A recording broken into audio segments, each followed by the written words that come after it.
Vous vous concentrez sur le bien devient si grand que vous ne verrez même plus le mal ou n'y ferez plus attention.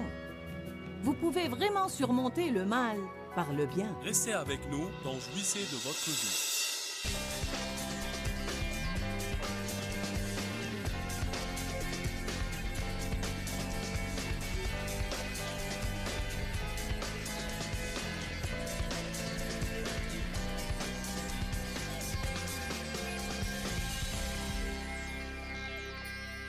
Nous pouvons avoir 50 occasions par semaine pour pardonner à quelqu'un. Amen. Alors il faut être capable de pardonner. Qui pense que nous devrions être capables de pardonner aux autres? Alléluia. Donc tout d'abord, je vais commencer par vous donner une définition du mot pardon. Il veut dire excuser une faute. Pardonner à quelqu'un. L'absoudre de payer. Quand quelqu'un vous fait du mal, n'ayez pas avec lui une attitude de « Eh bien, vous me devez quelque chose. » Vous me devez. Je parlais avec quelqu'un, on discutait d'un problème de mariage. Le couple essayait de trouver une solution. Il y avait un repentir d'un côté et il fallait du pardon de l'autre côté. Pourtant, à ce moment-là, un partenaire essayait de faire payer à l'autre son péché. Vous ne pouvez pas faire ça. Dieu seul peut vous soulager de la peine que quelqu'un d'autre vous a infligée. N'essayez pas d'encaisser de quelqu'un qui ne peut pas vous rembourser. M'entendez-vous aujourd'hui? Le pardon doit être complet. Il ne peut pas être partiel. Le dictionnaire grec Lavigne dit que pardonner veut dire renvoyer, pardonner une dette, annuler complètement. Une rémission du châtiment dû, accorder une faveur, libérer, relâcher ou lâcher prise. Et ça veut dire aussi laisser tomber ou oublier. J'aime ce que la Bible amplifiée dit. Elle dit « laisser tomber ». Je me rappelle quand Dave me le disait il y a bien des années parce que je rabâchais incessablement sur quelque chose. Je rabâchais et je rabâchais. Il me disait « peux-tu juste laisser tomber ?»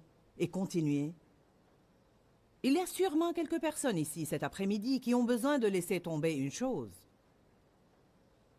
Vous devez l'enlever de votre bouche et l'effacer de votre tête et arrêter de menacer les autres avec. Vous devez prendre la décision d'arrêter d'y penser, de lâcher prise, de laisser tomber et de ne plus essayer de punir les autres. Parfois, nous essayons même de punir les autres en les excluant de nos vies. Nous sommes froids à leur égard. Si nous sommes obligés de traiter avec eux, du moins ça va être froid. La Bible nous met en garde contre une forteresse de charité froide. Satan veut construire une forteresse de charité froide. La Bible dit dans les derniers temps, c'est dans Matthieu 24, dans les derniers temps, la charité chez le grand nombre se refroidira. Nous devons faire attention à ça, très attention. Aussi dans Matthieu 12, 10, elle dit « Beaucoup de gens seront vexés dans les derniers temps. » Les gens sont susceptibles de nos jours, n'est-ce pas? Ils se mettent facilement en colère. C'est dû en partie au fait qu'ils sont stressés. La plupart des gens semblent être, vous savez, ils semblent être à bout de nerfs. Et si vous faites quelque chose, vous les poussez par-dessus bord. Nous devons donner aux autres plus de grâce et plus d'espace et leur permettre d'être ce qu'ils sont, c'est-à-dire des gens. Nous n'allons pas être parfaits. Nous devons avoir beaucoup de grâce pour avoir des relations les uns avec les autres. Vous devez chercher le bien dans les autres. Vous n'avez pas le droit de tout critiquer et de faire tout un plat chaque fois que vous trouvez une faute. Vous devez toujours chercher le bien dans les autres. La Bible dit « Vous surmontez le mal par le bien ». Romains 12, 21, nous surmontons le mal par le bien. Dieu m'a révélé il n'y a pas longtemps que si vous avez une relation avec quelqu'un qui a plusieurs défauts, que si en fait vous vous concentrez sur le bien devient si grand que vous ne verrez même plus le mal ou n'y ferez plus attention. Vous pouvez vraiment surmonter le mal par le bien. Certains de vous sont peut-être au bord du divorce ou sur le point de perdre une relation qui leur importe avec un fils ou un ami ou un collègue. Je vous dis aujourd'hui, que si vous prenez la décision de laisser tomber certaines choses, si vous décidez que quelle que soit la chose que cette personne fait et qui vous irrite, ça pourrait être une chose que vous devez décider de vivre avec. Il est très possible que l'avantage que cette personne représente pour vous l'emporte sur l'irritation. Vous savez, vous allez avoir un peu des deux dans chaque relation. Dans chaque relation, vous allez avoir des choses qui sont à votre avantage et que vous aimez, et des choses que vous auriez préféré qu'elles n'existent point. Ça doit être la volonté de Dieu, car c'est le cas dans chaque relation, sans exception. Une personne, vous souhaitez qu'elle parle un peu plus, une autre, qu'elle parle un peu moins. Une personne, vous souhaitez qu'elle soit plus courageuse, une autre, vous savez, vous souhaitez qu'elle garde ses opinions pour elle.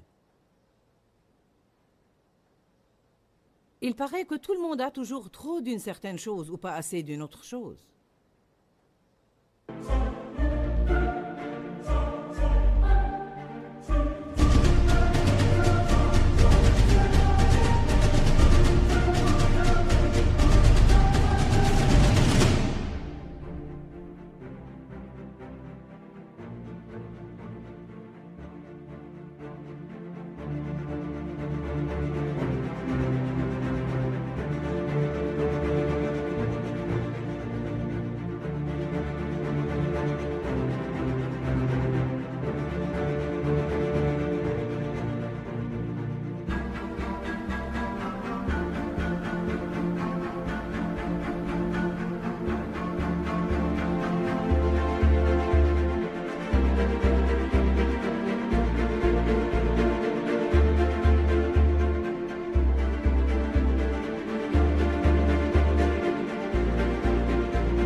Personnellement, je suis en train d'apprendre à apprécier le bien dans les autres, à voir les avantages qu'ils représentent, et non seulement les ennuis. En fait, donner veut dire faire cadeau de, transmettre une offre ou faire don de quelque chose. Je crois que lorsque vous pardonnez à quelqu'un, non seulement vous lui offrez un cadeau, mais vous vous offrez plutôt un plus grand cadeau. Il y a plusieurs raisons pour lesquelles nous devons pardonner aux autres. J'ai toute une série intitulée « Amertume, ressentiment et non-pardon » où je disserte sur toutes ces choses. Mais je veux juste vous donner la liste 7 raisons pour lesquelles vous devez pardonner. Premièrement, simplement parce que Dieu le dit. Nous devons le faire simplement parce que Dieu le dit et simplement pour lui obéir, car nous honorons Dieu par l'obéissance. Je ne pardonne pas aux autres parce que j'en ai toujours envie, car la plupart du temps, je n'en ai point envie. Mais je le fais parce que j'aime le Seigneur. La Bible dit « L'amour de Jésus-Christ nous presse ». En d'autres termes, nous disciplinons nos émotions par amour pour Jésus. Si vous ne pouvez pas pardonner à quelqu'un par amour pour lui, vous pouvez le faire par amour pour Jésus. Simplement parce qu'il vous le donne.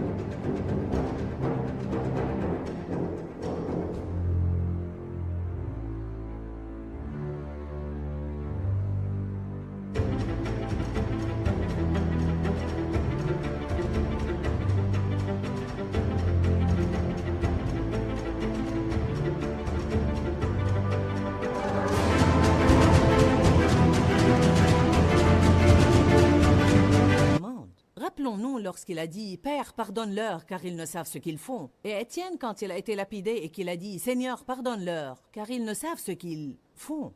Rappelons-nous de Paul, quand tous l'ont abandonné lors de son premier procès et qu'il a dit « Je vais juste les laisser entre les mains de Dieu, je vais juste laisser tomber et laisser ça entre les mains de Dieu ».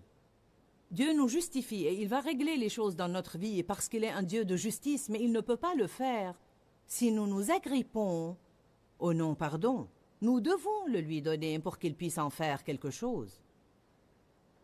Certains se demandent pourquoi Dieu n'a jamais établi la justice dans leur vie et lors d'une épreuve, mais vous ne lui avez jamais donné le problème. Deuxièmement, vous devez pardonner car votre foi n'agit pas si vous ne le faites pas. Allez à Marc 11. Peut-être connaissez-vous bien ces passages, mais ça m'est égal. Dieu m'a demandé de les prêcher, alors vous devez être secoué à cet égard. Il n'est pas dit que chaque message doit être une parole nouvelle, mais il doit être simplement une parole actuelle. Peut-être souffrez-vous de non-pardon et vous devez le surmonter, ou bien vous allez l'avoir dans un proche avenir et vous devez être capable de vous en occuper quand il vient. Savez-vous que ça fait vraiment peur de réfléchir qu'on ne sait jamais à quel moment on doit être prêt à pardonner à quelqu'un? Je veux dire que vous pouvez être là 1 minute avant et penser que tout est parfait. Vous vous retournez et quelqu'un vient vous vexer ou vous dire quelque chose ou vous faire quelque chose et vous vous trouvez ayant besoin de pardonner. En fait, j'ai personnellement décidé finalement, je ne veux pas avoir à faire des efforts tout le temps, avoir à me débattre à n'en plus finir pour essayer d'arriver là où je peux le faire. Alors j'ai finalement décidé, je veux être capable de pardonner. Je veux être la sorte de personne que vous devez vraiment pousser, je veux dire beaucoup, pour pouvoir l'énerver et la contrarier. Parce que je veux vivre dans la paix de Dieu. Je peux vous dire, Satan vous tend un piège pour vous contrarier. Et une des façons de le faire, c'est par les personnes exaspérantes.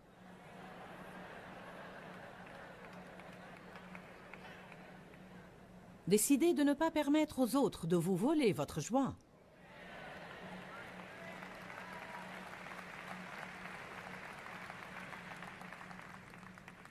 Marc 11, 22. Et Jésus prit la parole et leur dit, « Ayez foi en Dieu constamment. » Alors nous ne devons pas avoir foi et puis un peu de doute, et puis un peu de foi et un peu plus de doute. Nous devons avoir foi en Dieu constamment.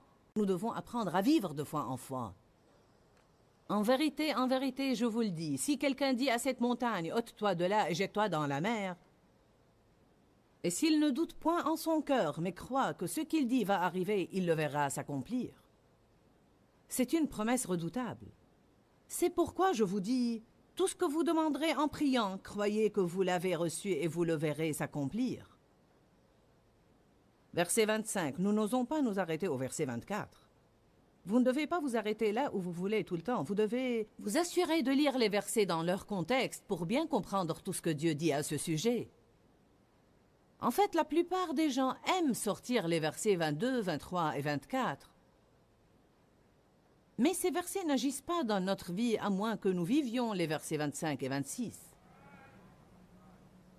Et lorsque vous êtes debout faisant votre prière, si vous avez quelque chose contre quelqu'un, je pense que cela n'exclut rien.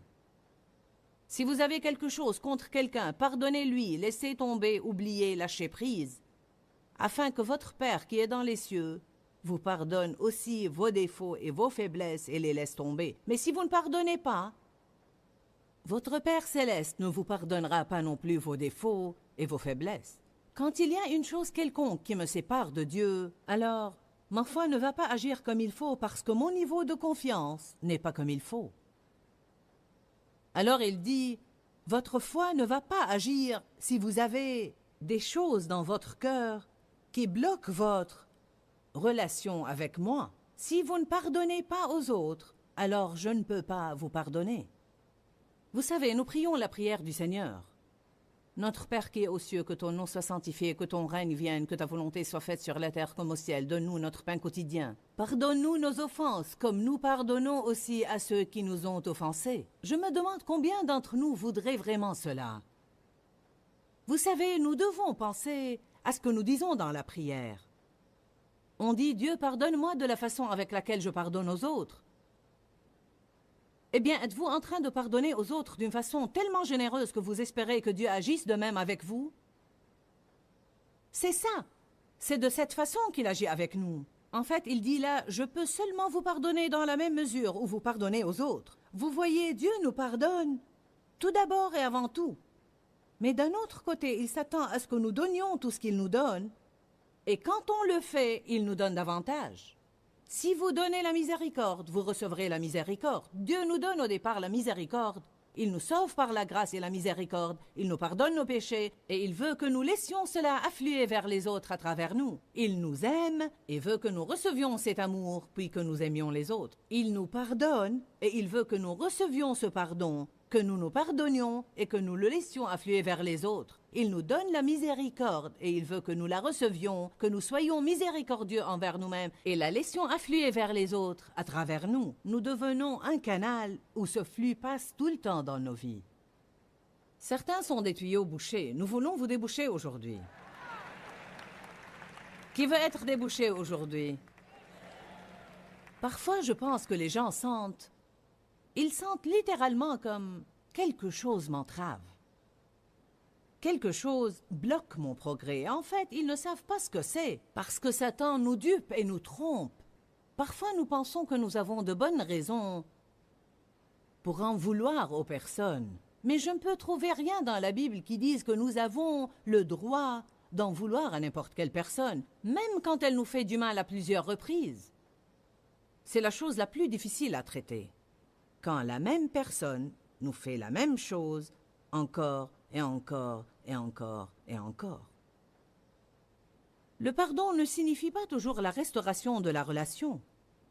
L'enseignement sur le pardon gêne certains de vous car ils pensent « Je ne veux pas reprendre cette relation et laisser cette personne me maltraiter ». Servez-vous du bon sens. Personne ne vous demande de laisser quelqu'un vous tabasser 5 fois par jour. Mais vous ne devez pas le haïr.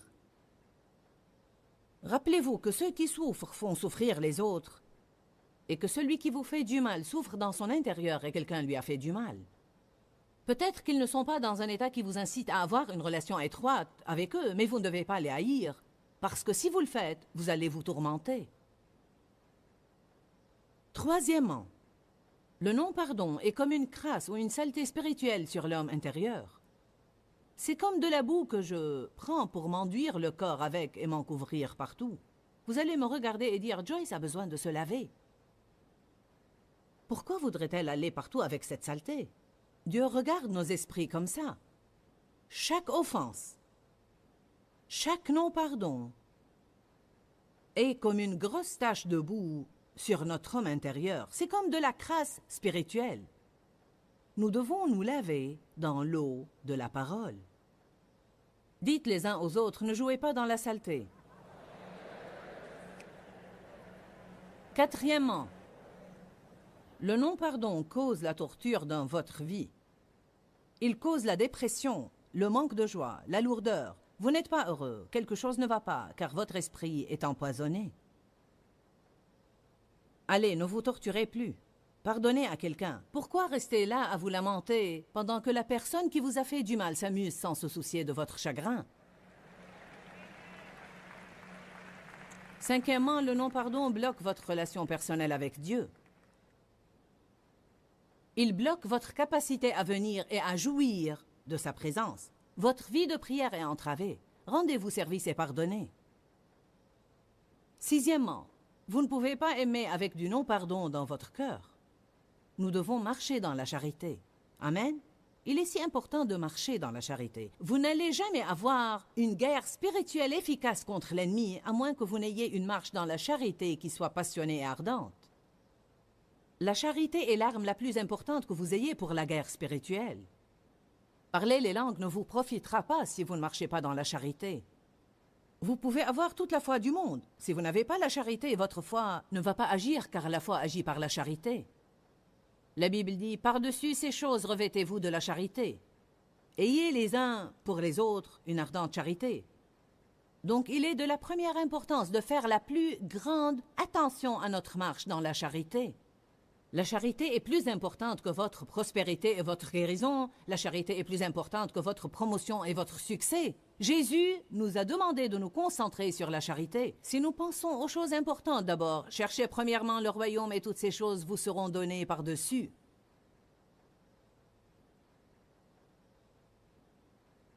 Jésus a dit « Je vous donne un commandement nouveau. Aimez-vous les uns les autres. » Et la charité pardonne. La charité tient compte des défauts et des faiblesses des autres. Vous qui êtes spirituels, dit Galates chapitre 6, sachez comment redresser les personnes qui ont succombé à cause de leurs faiblesses. Septièmement, vous ouvrez une grande porte au diable quand vous restez dans le non-pardon. Lisons 2 passages rapidement. Allez à Éphésiens chapitre 4. Certains de vous n'ont probablement jamais lu ces passages, mais beaucoup de vous les connaissent bien. Mais cela ne signifie pas que vous les vivez.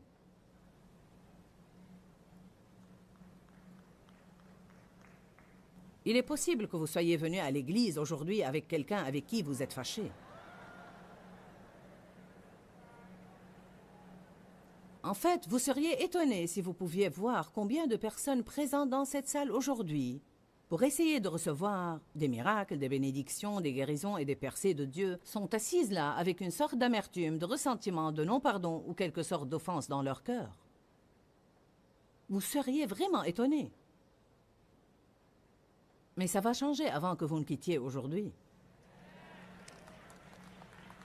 Éphésiens 4, 26 dit « Si vous vous mettez en colère, ne péchez point. » Donc, peut-être allez-vous penser « Comment pourrais-je me mettre en colère et ne point pécher ?» La colère n'est pas un péché par elle-même. L'émotion de la colère nous fait savoir que nous avons été maltraités, à moins qu'elle ne soit déséquilibrée. Certains se mettent en colère pour des riens. Ce n'est pas nécessairement faux de se mettre en colère, mais c'est faux de rester en colère. La Bible dit, vous devez y mettre une fin, vous devez résoudre le problème et ne pas rester furieux. Je veux vous dire une chose, vous pouvez être fâché contre les autres et ne pas savoir que vous l'êtes. C'est pourquoi vous devez apprendre à examiner vos sentiments quand certaines personnes sont à proximité et comment vous les traitez et comment vous parlez d'eux quand les autres les mentionnent. Car si quelqu'un mentionne telle sœur devant vous et dit « Savez-vous que telle sœur a eu, vous savez, une promotion au travail? N'est-ce pas formidable ?» Vous trouvez cette chose aigre à l'intérieur de vous et vous dites « Si vous saviez ce que je sais, vous ne penseriez pas que c'est aussi formidable. »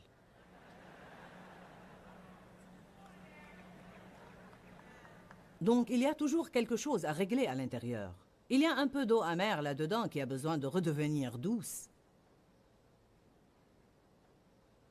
Si vous vous mettez en colère, ne péchez point, ne laissez pas votre colère, votre exaspération ou votre indignation durer jusqu'au coucher du soleil. Et ne donnez pas accès au diable pour prendre pied. Ne lui donnez aucune opportunité, aucune. Lorsque vous permettez au diable de prendre pied, il pourra construire une forteresse. Une fois la forteresse est là, vous avez un grand problème. C'est pourquoi je vous encourage aujourd'hui à être capable de pardonner. Soyez prompt à donner et soyez généreux dans votre pardon. Votre première réaction à l'offense doit être « Je vous pardonne ». J'ai appris cela même dans la circulation. Si quelqu'un prend la place de stationnement que j'attendais, je dis simplement « Je vous pardonne ». Amen. Ou bien si quelqu'un tempête contre vous sur l'autoroute lorsque vous faites une faute, je vous pardonne. Je ne vais pas laisser ces futilités m'empoisonner. 2 Corinthiens chapitre 2. Certains de vous peuvent fermer quelques portes au diable aujourd'hui en décidant de pardonner. Vous pouvez fermer la porte à quelques tourments dans votre vie en décidant de pardonner.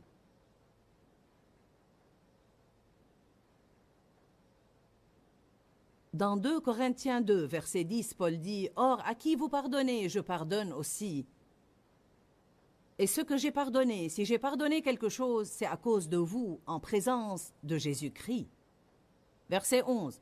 « Et je l'ai fait afin de ne pas laisser à Satan l'avantage sur nous, car nous n'ignorons pas ses desseins. » Que signifie ça? Il dit « Je sais comment Satan agit. » Nous n'avons pas à lutter contre la chair et le sang. Satan agit à travers les autres. Sa cible principale va à travers les autres. Il attaque votre esprit, c'est le champ de bataille, et il agit à travers les autres. Paul a dit, nous n'ignorons pas les desseins de Satan, alors nous n'allons pas le laisser les accomplir. Nous allons agir non pas comme il veut que nous agissions, mais nous allons réagir avec la puissance du Saint-Esprit, avec le pardon, la miséricorde, et nous allons laisser tomber. En fait, je ne sais même pas vraiment comment vous dire combien ce sujet de pardonner et d'oublier est important. Je veux dire que beaucoup de gens se gâchent la vie parce qu'ils gardent une amertume et un ressentiment envers quelqu'un ou qu'ils ont des offenses accumulées dans leur cœur. Je veux vraiment vous dire que pardonner aux autres ainsi que vous pardonnez vous-même est la clé d'une vie plus heureuse et plus agréable. Vous allez être malheureux si vous ne pardonnez pas. Le non-pardon est vraiment comme de la crasse spirituelle sur notre esprit qui amène la torture de notre propre vie. En plus, le non-pardon ouvre la porte au diable. De nombreuses fois, nous faisons entrer l'ennemi dans notre vie à travers le non-pardon. Quelles sont les raisons pour lesquelles nous devons pardonner? Simplement parce que Dieu le dit. Votre foi n'agira pas si vous ne pardonnez pas. Le non-pardon est comme une crasse ou une saleté spirituelle sur notre homme intérieur. Le non-pardon cause une torture dans votre vie. Vous ne pouvez pas aimer avec un non-pardon dans votre cœur. Et notre marche dans la charité est si importante. Le non-pardon bloque votre relation personnelle avec Dieu. Je crois qu'il est très difficile de jouir de la présence de Dieu si votre vie est pleine de non-pardon. Vous ouvrez la porte au diable quand vous restez dans le non-pardon. Je veux vraiment vous encourager à étudier la parole à cet égard et faire tout ce que vous pouvez pour ne pas permettre à cette amertume et à ce non-pardon de rester dans votre vie. Rappelez-vous que nous vous aimons et que nous nous soucions de votre bien-être. Et je crois que Jésus est mort pour que vous jouissiez de chaque jour de votre vie. Et je veux que vous preniez la décision de ne plus laisser Satan vous voler votre joie. Que Dieu vous bénisse. Pourquoi, Seigneur, pourquoi? Dans ce livret, Joyce Meyer nous enseigne à travers la parole comment être délivré de la confusion. Pour obtenir ce livret gratuitement, écrivez-nous à Joyce Meyer, boîte postale 40095-6300 Larnaca, Chypre. Ou bien visitez notre site web www.joycemeyer.org/fr.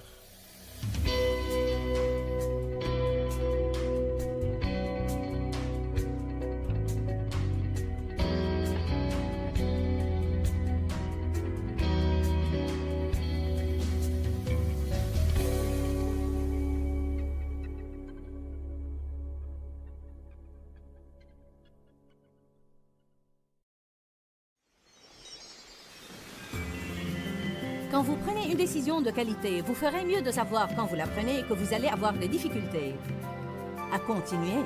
Restez avec nous dans Jouissez de votre vie.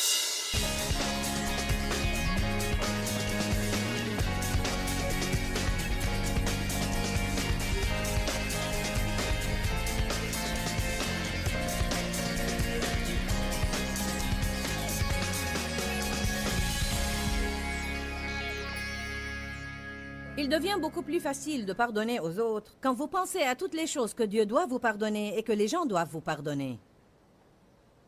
Il nous suffit de faire un petit inventaire des choses stupides que nous faisions ou disions et comment nous nous comportions et comment nous n'aidions ni consolions les autres. À ce moment-là, il nous sera facile de pardonner à ceux qui nous font du mal. Est-ce que quelqu'un me comprend aujourd'hui? Est-ce que vous comprenez que Dieu vous a pardonné beaucoup plus que vous n'aurez jamais à pardonner à quiconque? Dites tous, je peux me permettre d'être généreux dans mon pardon,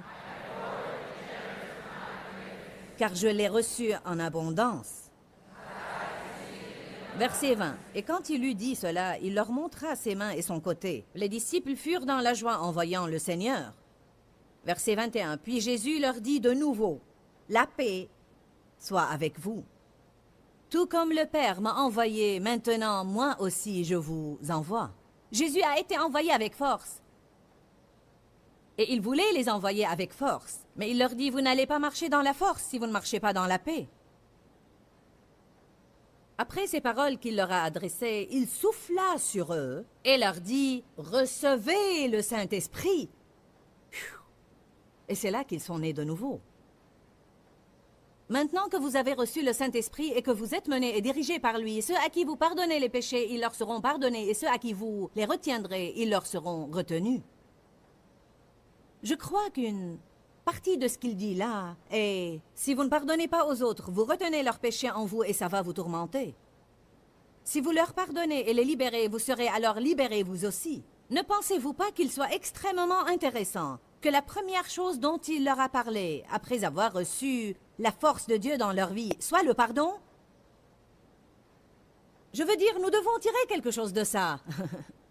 Il aurait pu leur parler de toutes sortes de choses, mais la première chose dont il a parlé était « Bon, si vous allez être nés de nouveau, et si vous allez marcher comme j'ai marché, et si vous allez vivre dans la paix et vivre dans la force, alors recevez le Saint-Esprit. Maintenant, c'est ce que j'attends de vous, pardonnez aux autres. » Mon Dieu, que pouvons-nous tirer de ça autre que ce qui est dit? Personne ne peut dire combien de fois, parfois, même en même temps, des gens peuvent avoir 4, 5, 6, 7, 8, 9 ou 10 choses accumulées en eux. La Bible dit, la charité ne soupçonne point le mal. Est-ce que vous gardez des dossiers? Vous gardez un relevé de compte? Vous avez fait ça, et je me rappelle quand vous avez fait ça, et ça. J'étais comme ça. Quand je me disputais avec Dave, je revenais en arrière jusqu'au jour de notre mariage. Une semaine après notre mariage, quand sa famille allait nous visiter, il était sorti au parc pour jouer au baseball et il m'avait laissé à la maison pour faire le ménage. C'était une de nos premières disputes. Je ne m'en souviens pas parce que je ne l'ai pas pardonné. Mais probablement ça en a l'air maintenant. Je m'en souviens car j'avais l'habitude de l'emblâmer tout le temps. Et il me disait, mais enfin, où est-ce que tu emmagasines tout ça? Je l'avais sur mon relevé de compte. Certains de vous gardent en eux des dossiers qui ont besoin d'être effacés par le sang de Jésus. Alléluia. En fait, je veux vous montrer une chose. Je veux que ceux qui sont en arrière sortent le registre qu'on utilise lorsque les gens sont sauvés. Je veux vous montrer ce que Dieu doit faire pour vous et nous allons le montrer à la télévision aussi. Je veux que les gens voient ça. Vous savez, nous avons toute une vie de péché, péché, péché, péché, péché, péché, péché. Et qu'arrive-t-il quand nous sommes nés de nouveau? Toute notre dette est annulée. Notre registre est essuyé totalement, payé intégralement. Certains de vous doivent prendre une décision ici cet après-midi, d'essuyer quelques registres et de tamponner, payer intégralement. Êtes-vous prêts à nous montrer le film?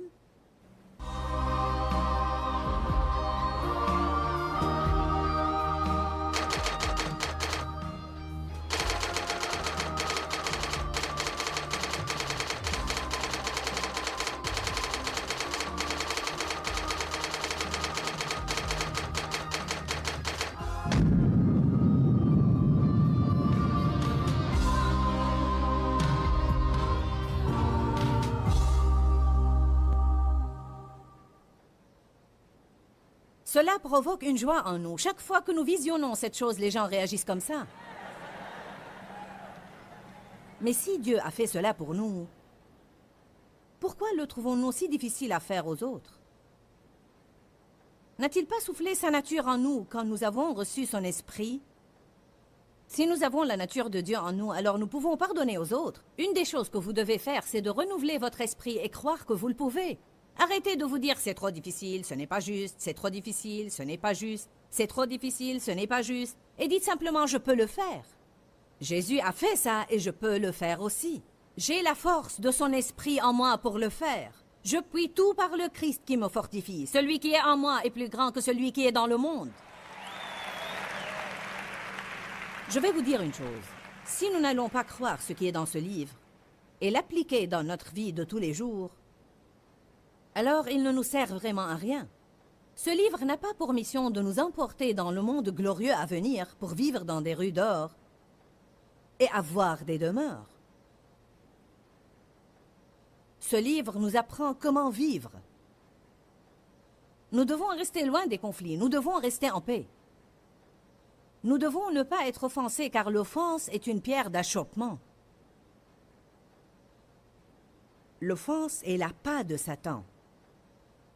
Si vous étudiez le mot offense en grec, il provient d'un mot grec scandalon, S-K-A-N-D-A-L-O-N. Il veut dire la partie du piège sur laquelle l'appât est accroché pour attirer la victime.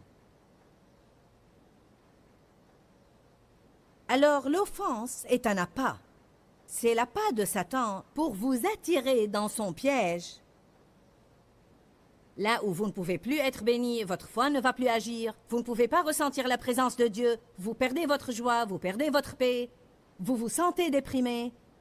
Alors le diable vous dit, il est juste de vous sentir comme ça, à cause de la façon dont les autres vous ont traité. Le Saint-Esprit crie, vous n'êtes pas justifié, vous ne l'êtes pas, vous ne l'êtes pas, vous ne l'êtes pas. Souvenez-vous de ce que Dieu vous a pardonné et pardonné aux autres. Vous avez reçu gratuitement, donné gratuitement.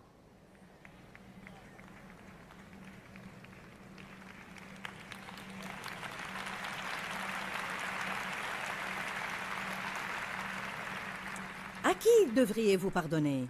Nous avons déjà dit l'autre soir que vous devez être en paix avec vous-même, avec Dieu et avec les autres. Régulièrement, vous devez pardonner aux autres, mais régulièrement, vous devez aussi vous pardonner. Et bien que Dieu n'a pas besoin de notre pardon, comprenez bien ce que je veux dire quand je dis « vous devez pardonner à Dieu ». Vous ne le devez pas parce qu'il en a besoin, mais si vous avez quelque chose sur le cœur envers le Seigneur, parce que vous êtes déçu d'une chose qui est arrivée ou qui n'est pas arrivée dans votre vie, vous devez la laisser tomber et passer. Vous devez déboucher vos tuyaux. Cet après-midi, je suis le plombier du Saint-Esprit. Nous allons déboucher vos tuyaux. Amen. Afin de permettre à l'eau vive du Saint-Esprit d'y passer de nouveau. Vous devez laisser passer les péchés d'il y a longtemps et les péchés de ce matin. En fait, vous n'y pouvez rien. Il n'y a pas de sacrifice que vous puissiez offrir à Dieu qui lui soit acceptable, sauf le sang de Jésus. La Bible nous dit, si vous confessez vos péchés, il est fidèle et juste pour vous les pardonner et pour vous purifier continuellement de toute iniquité. Que veut dire cela? Lorsque Jésus nous assure une relation avec Dieu, il ne nous pardonne pas qu'une fois, il s'attend à devoir le faire continuellement. La Bible dit qu'il est assis à la droite du Père et qu'il intercède continuellement pour nous. S'il prie pour nous tout le temps, c'est que nous en avons besoin tout le temps. Avant de décider de vous marier, vous ferez bien de regarder cette personne et de vous mettre une chose dans la tête. Si je vais vivre avec toi, je vais avoir à te pardonner peut-être chaque jour.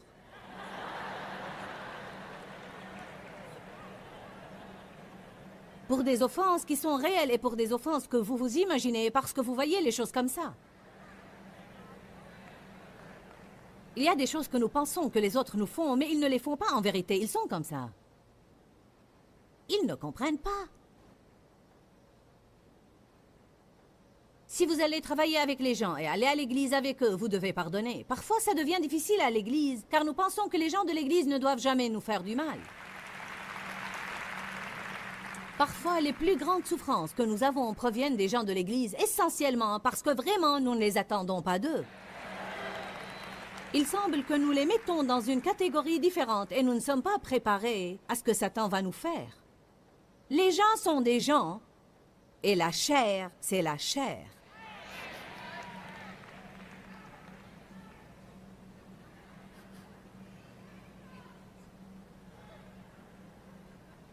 Pardonnez-vous. Demandez et recevez afin que votre joie soit parfaite. Libérez-vous de la prison. Libérez les autres de la prison. Si vous êtes fâché contre Dieu, vous n'avez pas eu de réponse à votre prière. Vous avez prié pour la guérison, pour avoir un enfant, pour une promotion, prié pour une augmentation et vous ne les avez pas eues. Vous êtes confus, vous ne comprenez pas. Décidez de faire confiance à Dieu et dites « je vais laisser tomber ». Car pardonner veut dire laisser tomber. Oublier une chose ne veut pas dire que vous ne pouvez pas vous en rappeler. Ça veut dire que vous décidez de la négliger. Vous décidez de ne pas la mentionner. Vous décidez de la bannir de vos pensées. Vous décidez, je ne veux pas m'occuper de ça, je vais me décharger sur Dieu de mes soucis.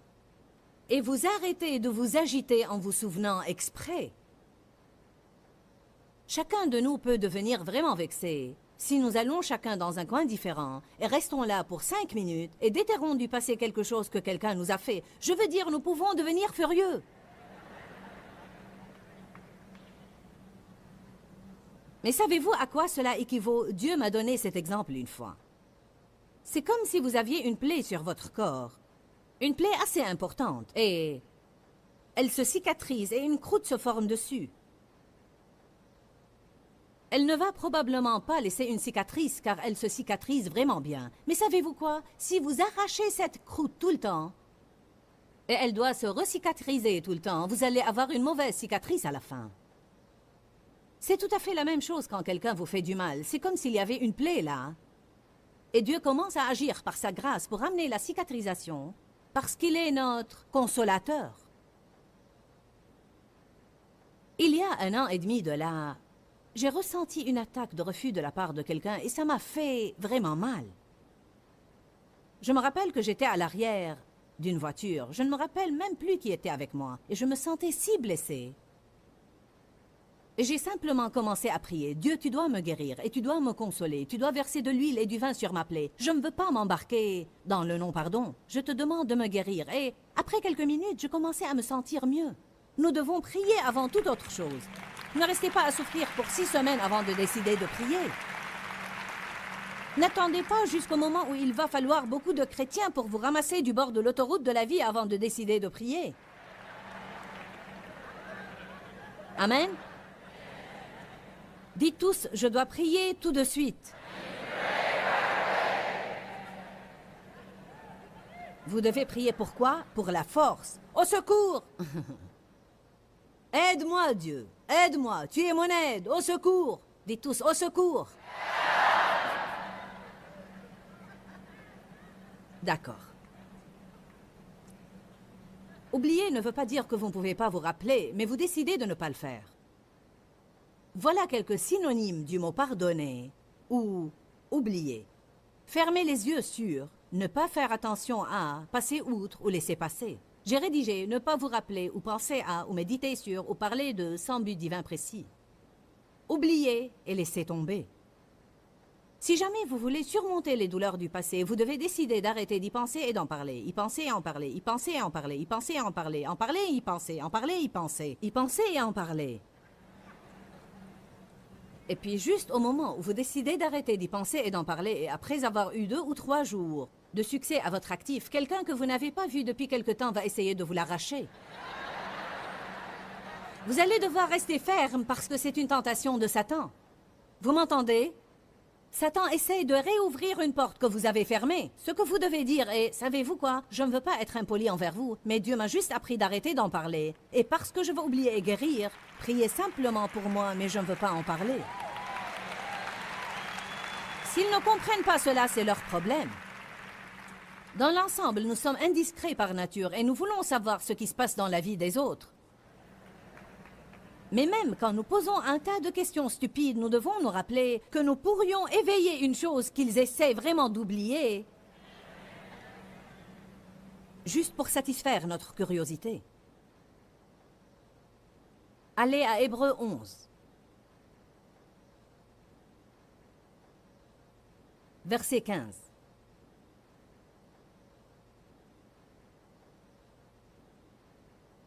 C'est un principe dont nous devons nous rappeler. Il parle des Israélites. Il dit, s'ils avaient pensé, dites tous penser.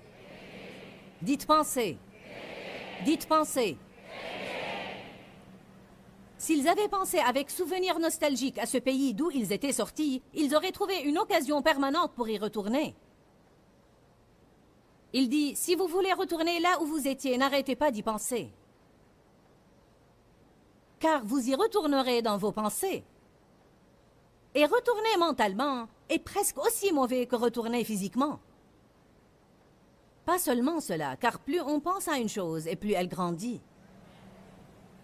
Parfois, il suffit d'une petite chose que quelqu'un vous a fait et vous y pensez et y pensez et y pensez et puis vous commencez à penser à quelque autre petite chose qu'il vous a fait et bientôt, vous aurez ce grand problème monstrueux qui réellement aurait été assez mineur si vous ne l'aviez pas exagérément grossi en y pensant et en parlant, y pensant et en parlant, y pensant et en parlant, y pensant et en parlant. Ne pas y penser ne veut pas dire qu'il ne va pas vous venir à l'esprit. Renversez les imaginations et toutes choses hautes et élevées. Pensez à ce que vous devez penser et pas à tout ce que le diable vous met dans la tête. Choisissez vos pensées prudemment.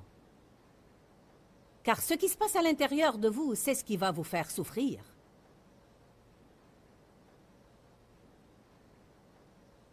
Quand vous pensez au passé, vous éveillez vos émotions. C'est comme si vous mettiez du sel sur une plaie. C'est comme une mémorisation des offenses et cela vous met dans une mauvaise disposition contre cette personne si vous venez à vous voir. Si quelqu'un vous fait du mal et que vous dites que vous lui pardonnez, je te pardonne, oublions cela. Reprenons l'incident à propos de Dave lorsqu'il m'a corrigé et que ça m'a pris quelques jours pour dépasser cela. Et une fois j'ai décidé, d'accord, j'étais vraiment sincère, j'ai dit je suis désolé, oublions cela. Alors, si j'étais resté à y penser, et y penser, et y penser, et y penser, et y penser, la prochaine fois que Dave me ferait du mal, je me retrouverais au point de départ. Je n'aurais plus voulu lui parler de nouveau. J'aurais senti les murs s'élever entre nous. Alors, lorsque Satan présente une chose à votre esprit après que vous ayez décidé de pardonner et d'oublier, lorsqu'il ranime le souvenir de cette chose, vous devez le refuser. Vous dites, eh bien, je n'y peux rien, Joyce, je ne fais qu'y penser. Je vais vous dire, si vous pouvez, vous dites comment? Pensez à quelque chose d'autre. Je veux vous citer brièvement les étapes du pardon et de l'oubli. Car il y a quelques pas bien déterminés, et je pense que beaucoup de gens veulent les prendre et même commencent bien, mais n'aboutissent pas à la fin. Premièrement, si vous allez pardonner à quelqu'un, vous devez le décider. Aujourd'hui, certains de vous doivent décider. Je vais pardonner à cette personne. Je vais surmonter cela, je vais oublier, je vais laisser tomber. Qui est prêt à prendre une décision aujourd'hui à propos d'un certain incident? Vous pouvez dire, d'accord, je vais décider. Combien de vous ont décidé auparavant? D'accord. Mais vous devez vous assurer que c'est une décision de qualité et pas une décision molle du genre « si j'ai envie, quand j'ai envie » ou une décision du genre « si je me lève du pied droit ». Quand vous prenez une décision de qualité, vous ferez mieux de savoir quand vous la prenez que vous allez avoir des difficultés à continuer. C'est comme si vous preniez une décision de qualité pour perdre du poids ou faire du sport ou payer une dette. Vous devez vous attendre à des souffrances que vous devez endurer avant de voir cette décision se réaliser. Vous ne pouvez vraiment pas prendre une décision de qualité avant de faire un inventaire de ce que vous allez endurer. C'est exactement de cette façon que Dieu a traité avec l'apôtre Paul lorsqu'il lui a envoyé un prophète qui lui a apporté une ceinture. Il a dit, Dieu dit qu'il va vous ceindre et vous prendre là où vous n'aimez pas aller et vous faire passer par des choses difficiles et vous allez souffrir et vous allez avoir ça, etc., etc. Maintenant, voulez-vous toujours être un apôtre? Tout le monde va être dans le ministère jusqu'à ce qu'il écoute ce dont il s'agit.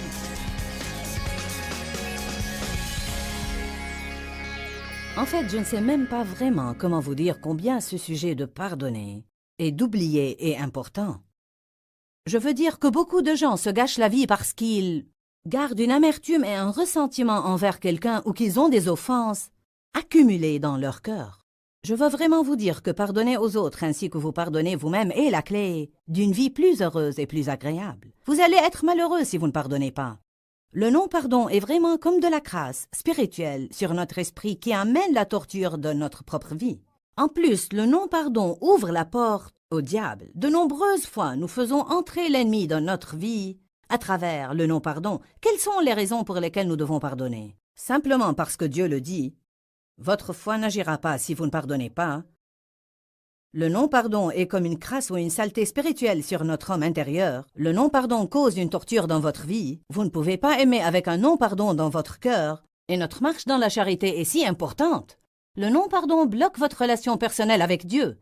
Je crois qu'il est très difficile de jouir de la présence de Dieu si votre vie est pleine de non-pardon.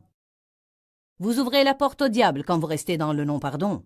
Je veux vraiment vous encourager à étudier la parole à cet égard et faire tout ce que vous pouvez pour ne pas permettre à cette amertume et à ce non-pardon de rester dans votre vie. Rappelez-vous que nous vous aimons et que nous nous soucions de votre bien-être. Et je crois que Jésus est mort pour que vous jouissiez de chaque jour de votre vie. Et je veux que vous preniez la décision de ne plus laisser Satan vous voler votre joie. Que Dieu vous bénisse. Pourquoi, Seigneur, pourquoi?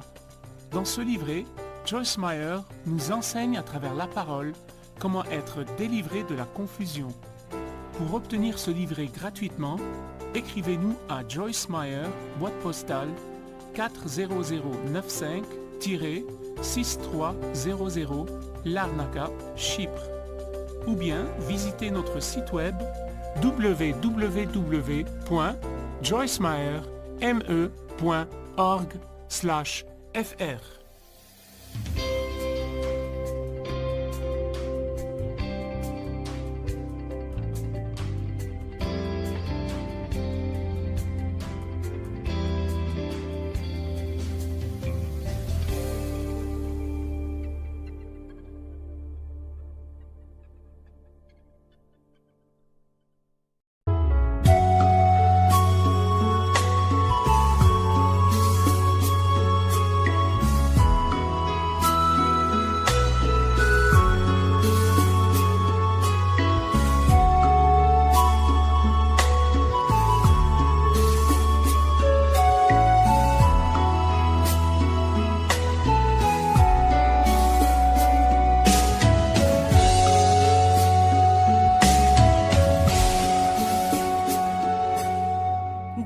khắp phương trời vẫn nhớ tới quê hương. Người về đây thăm làng Trù quê mẹ và làng Sen quê cha, xúc động bồi hồi người rơi giọt lệ, thương mái nhà tranh thương đất mẹ nghèo.